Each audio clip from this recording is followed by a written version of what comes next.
Welcome to In the Chair, brother. Who are you? What do you do? My name is Cody. I'm a barber. My name is Cutthroat Cody, to be precise. What haircut are we going to achieve for you today? Today I'd like a little bit of a slick back burst fade. And then we're going to keep the length on top, eh? Yeah. Yeah, and then what about the mullet? Do you want to tidy up the Get mullet? rid of that. We'll run like a 6 through it. Run a 6 through it? Yeah. And then tape it through here? Yeah. And then blend it in the back? Yeah. Tell me, why did you want to become a barber, brother? Initially, alright, let's start this conversation from the start. I met Nick, right? Back when I was like 5. 5 years old? Yeah. And then that was through my mate Dom. And we just kind of didn't see each other for years and ran away. And then I re-met Nick again when he was doing his apprenticeship at the place in Longjetty called the Barber's Son. Yeah. Yeah, I stuck with him ever since for like 5 or 6 years or whatever. I just loved the scene, the environment. I loved a lot of the American scene as well over there, and it was something that I didn't think I had the confidence to work towards. Barbering is something you got to be good at to make anywhere in it. So did mechanics for 4 years, worked for Garbos for 2 years. One day I was just over it and I was like, yep, I'm gonna try my luck and jump into the apprenticeship life and start from there. So when you first initially made that jump into the barber scene, brother, how did you feel? Nervous as shit. Took like a half weekly wage pay cut, which was pretty hectic. Well, it wasn't a wage cut originally that scared me off. It was, as I said, like barbering is something you got to be good at to make money for like in general, right? So it's like, if you're a shit barber, you're gonna either not keep getting jobs or you're gonna not go anywhere with it, not get clients and stuff. Yeah, for sure. You got to have the intent with it, right? Like anything in life. So that was one of the things that was originally scary. And then when I was working for the Garbos, I was on pretty good coin there in terms of weekly wage. So that made it even harder. But by that stage, I just knew that it was what I wanted to do and wanted to pursue that. And here we are. How many years are you in now? 3. 3 years. 3 and a little bit. So going back to when you first started barbering to where you are now, what are the benefits that you found that barbering provides? Confidence was the main one. Like everyone that knew me before knew that I was like, I'd tiptoe around situations and conversations and all that kind of stuff. So confidence was the main one. And then I guess mental health was also great, right? So it's like, cutting 16 people's hair a day and you can talk to every single one of them. You can talk as freely as you want, or you can, be as tight scheduled as you want. And being able to just talk to people about that kind of stuff was great. You could open up and be their shoulder, or you could do the opposite and you could kind of let a little bit too much out sometimes, but most of your good clients are always there for you as well. So has that free spirit, I guess, to talk about shit. Do you find that having that socializing as well has helped you become a better person? Or not even just a better person, but like grow as a person because you've gotten the opportunities to talk to different people, walks of life and stuff like that? Yeah, definitely grown a lot throughout the career. Like a lot of people that I never would have expected to meet in my time, and spoken to them about their career choices, their different life pathways they went down. So it's always good to have that outcome. Can you name off the top of your head any cool experiences or opportunities that you've had from cutting hair? I had a few good ones actually. Just Terrigal Markets when we did that back in the day, that was fun. Also another time when we went and Jacob and I went and cut hair at Six Strings, that was pretty fun. Just things that you just don't have to be stuck in the barbershop environment for. Like everyone knows the barbershop environment's always good to be at and in, but just getting out and about sometimes and talking to people outside of your normal day-to-day situations is great. Just quickly have a look at this for a sec. We're just going to turn this. Ooh, we're stuck here. We'll turn you this way. Quickly, let's have a little a satisfaction kind of deletion here. Goodbye.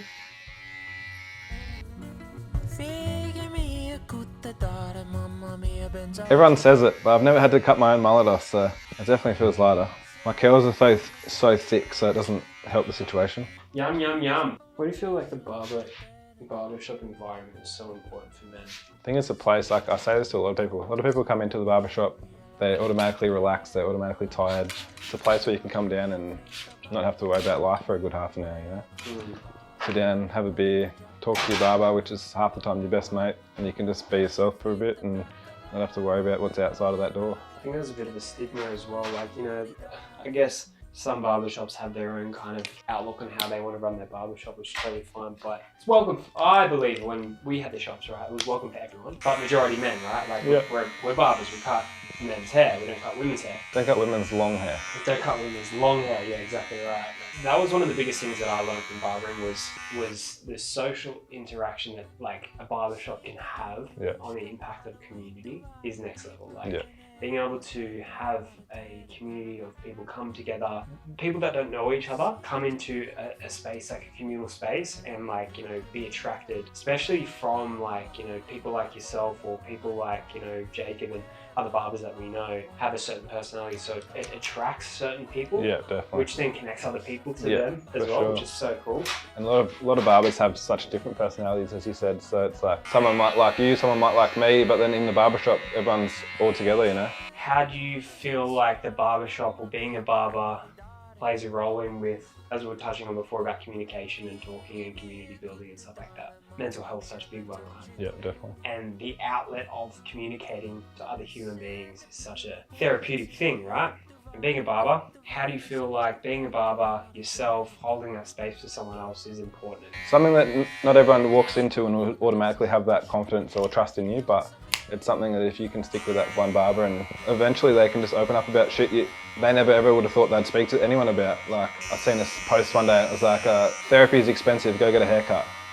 And I was like, fuck, that's so true. Like, you sit here for half an hour talking, you can either talk shit about your day-to-day life and you just feel lighter, or you can literally tell them every bad, good, shit situation you've been in and feel better from that. Yeah, 100%, man. 100%. Man, the amount of times, like, even for the barber like myself, like someone that is so verbal, like, it's helped me a lot to grow as a human being, or think about, the next things that I want to do or build or create. Being able to like, voice that with other people, not necessarily let that other person take it along, but being able to just put my words out of my brain. Yeah. Right? It's a big one. Yeah. What about you, Nick? I've seen you doing lots of is it Top Blokes Foundation? Yeah. How'd you get into that stuff? Man, so a client that I used to have, a kid, his mother works for it. Yeah. And she saw that I've done a couple of these kind of podcasting in the chair type situations, and she works for an organisation called Top Blokes. Yeah. Top Blokes. It's just we interviewed these kids that went through this program that, Top Blokes teaches kids about like mental health and, relationships and masculinity and all this kind of stuff, which is awesome. And we got to interview those kids. Yeah. Talking about the younger generation, barbering is such an attractive thing to it because it's like culture, right? Like, especially in America, there's like so much barbering culture. Barbering in your bloody school bathrooms and shit like that. Tell us below, where is the most hectic place that you've seen someone cut hair? At the school, like toilets, or like in a classroom, or I don't know, like on the top of a building or some shit, I don't know. Any advice for kids that want to get into barbering at a young age? Initially, yeah, just learning on your mates and watching YouTubes, and I guess that's how everyone's doing it these days. But I guess if you're going to actually make it a full-time career, I'd suggest doing an apprenticeship. That's what I did. Like, go to TAFE, learn the hard way.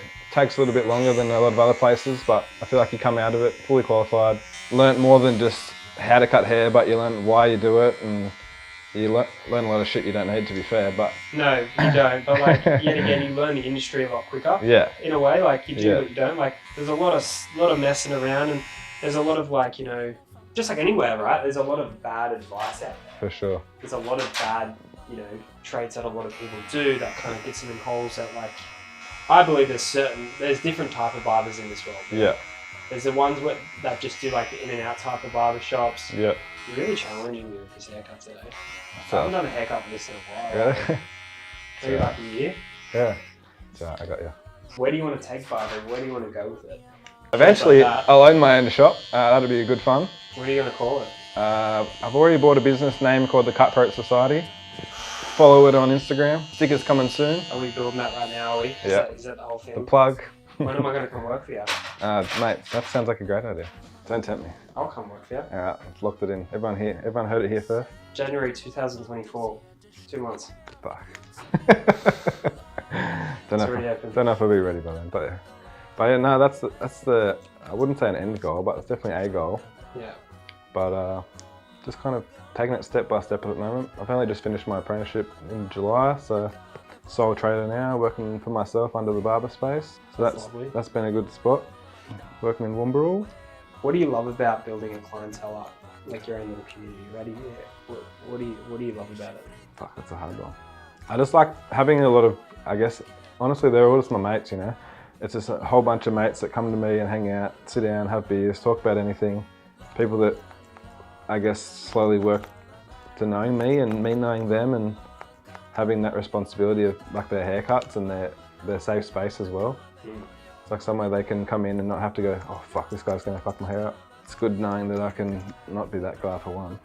Got a lot of mates these days that are clients that have just become, I guess, as good of mates, if not better mates than some of my other mates, only due to seeing them more often, you know. Got a few clients that come in once a week, twice a week, once every fortnight, and half the time with life in the way these days, you're just seeing them more than your mates, so you start to become good mates, you know.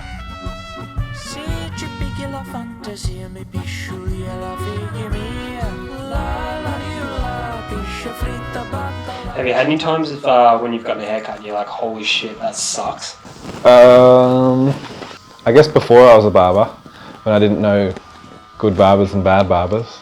Yeah. But since then I've been pretty lucky. Have you stuffed anyone's hair up before? Like bad to the point where they complain? Once, to be honest, and that was not a good feeling, so haven't done it since. What happened? Tell us the story. I don't know, man, it must have just been like, and I thought I did a good job, and well, couldn't pinpoint who I did it to, put it that way, and then they come back and complained a little bit, or like just through text or whatever, and sent some photos, and it was just must have been a fucking being in a bit of a rush or something. Wasn't up to scratch, and I was like, yeah, it's fucking shit feeling. But you live and you learn, brother. That's it. Even I've had it heaps. Yep. Like a few times, warrant kind of like knowing that feeling. Yep. And it's you get in times where you're cutting hair back to back and you're doing like 10 haircuts and you kind of rush a little bit, pick up speed, and you kind of just like, oh, that's good enough. Yeah, definitely. Yep. What about you, Nicholas? What got you into barbering? Barbers, when I became a barber. Barbers. It was that social aspect, man. I didn't want to. I got into barbering because I didn't want to be a labourer. Yeah. Like I didn't want to be someone that, not against people that like just digging holes and stuff like that. But I was like, I didn't want to just do a trade in that sense. Like, of course, this is a trade, but I get to dress nicely. I can be in an air-conditioned room. You know what I mean? Like, call me a little dog, but I feel you. You know, and I think, being covered in tattoos, I like that aspect of, the tattoo shop culture. Definitely. And everyone's creative and bit more freedom. Bit more freedom to a sense. Yeah, exactly right. Like you can travel with this kind of work, and which is really, really cool.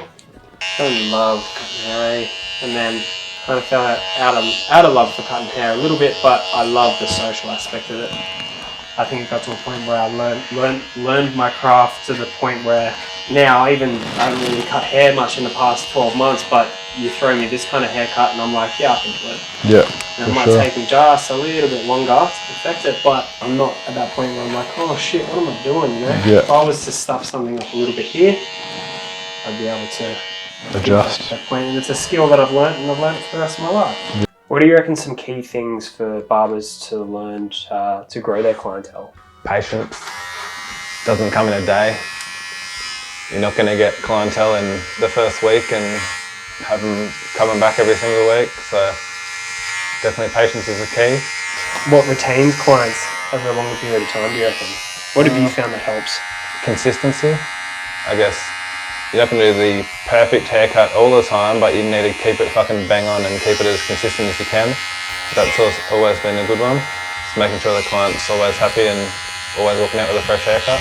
Do you feel like it's more than just cutting hair too? Yeah, definitely. One of the things that I think, especially about clients and choosing their right barber, like they can go get the best haircut, say from me, but get along better with you or have better chats with you, and that could hold them to that barber as well, right? So it's just more about who they feel comfortable with and who they can be themselves with, I guess. Yeah.